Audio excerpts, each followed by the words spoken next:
Has the exploitation of the black athlete been more than just economic?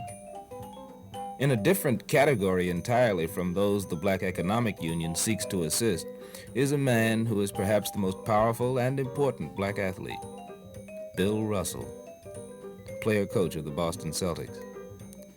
Russell presently holds the highest position in sports held by a black man. Russell recognizes the exploitation, but sets limits on the nature of his commercialization.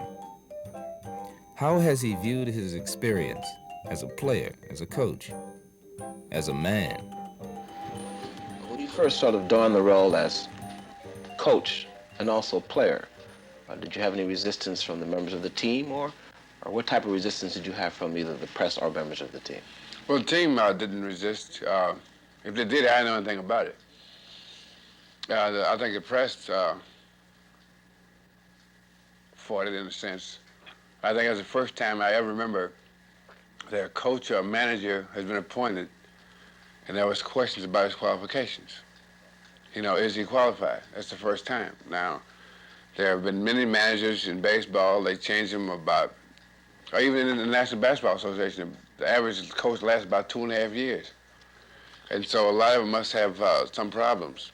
Well, this is the first time I've heard as much discussion about qualifications, which irritated me to no end, because I knew it was strictly a racial thing, because they hire coaches every day that no one says publicly anyway, is he qualified? Or that much discussion about what kind of coach you make. If you feel that it was on more or less racial tones, did you also feel that perhaps they felt that being a black coach that you would be more sensitive to the black players? I don't know. They asked me questions like, could I coach without being prejudiced toward the white players? In all the years I've been playing, no one ever asked me the coaches that I played for if they could coach without being prejudiced to black players. In fact, it never even come up. And this is, we'll find out in the colleges all over the country that this is the case in a lot of cases, that coaches are prejudiced against the black players. But when I took a job, this is the first time I think it was raised where the coach could coach objectively. But really, since I'm such an egotist, that's what I call it, it didn't bother me because I didn't care what they thought, really.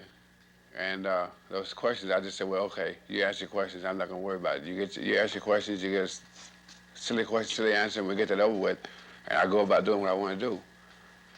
So it didn't bother me. All those questions, it irritated me a little bit, but I forgot about it after the press conference was over.